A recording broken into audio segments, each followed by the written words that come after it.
Let's talk a little bit about the risk into 2020 for the UK economy. No deal Brexit, how real is it?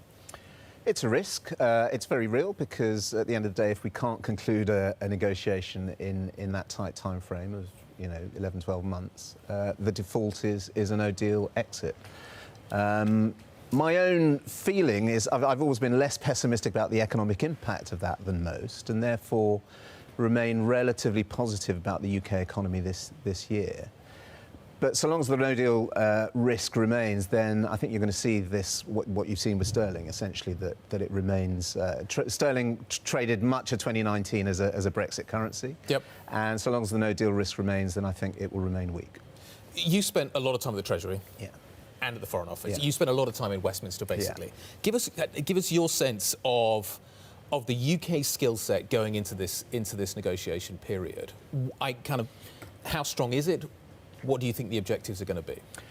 It's pretty strong. Obviously, I don't want to pick on names, but I think we've got essentially the UK has got a good negotiating team in place. That said, it will have to focus relentlessly, I think, and focus both on the EU negotiation, but also other parts of Whitehall will be kind of gearing up rapidly to do negotiations with other countries and set up negotiations. Okay, let's talk about that compare and contrast. Sure. US here, EU here.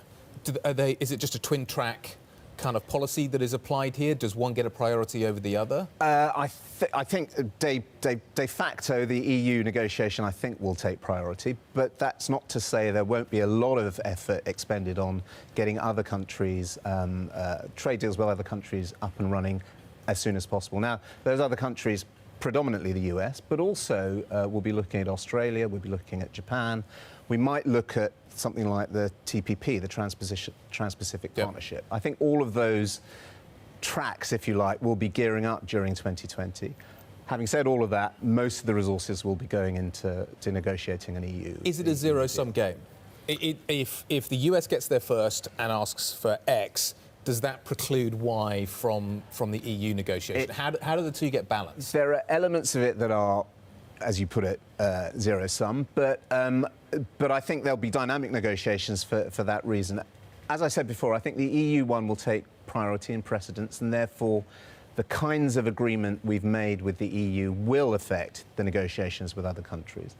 But I think, to me, it looks like that the initial position, at least, will be heading for what you might call a skinny deal with the EU based on goods and maybe certain sectors in particular, that which could leave a fair amount of flexibility to make deals with other countries. How much regulatory alignment? Initially, 100%. Yeah. How much regulatory alignment do we have in, say, 5 years' time, do you think? So I think in 5 years' time we may look quite different, but I think the key negotiating ploy will be that we start from a position of, as you said, complete regulatory alignment. We're not going to do anything dramatic, particularly on the things the EU cares about overnight, but we will drift, and we'll drift so that, as you say, in 5 years' time we might look quite different in some regulatory areas, particularly in financial services. And what do you think of Bailey at the Bank of England?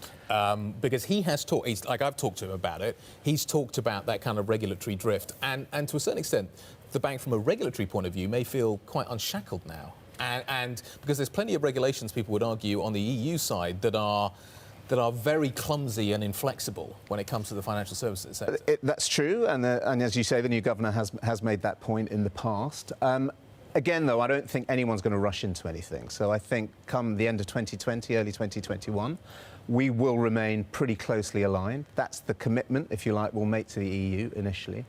But I think then we'll take time to have a look at, some of the things that do look a bit clunky or maybe not quite fit for purpose for the UK, and gradually sort of amend them, repeal them one by one, so that, as I say, in 5 years' time, we may look quite different. And I think that's the mindset, if you like, of the Bank of England as a whole, and probably of the new governor as well. Just one final quick question. What does that mean for UK assets? We talked about sterling, but what does that mean for gilts and what does that mean for equities?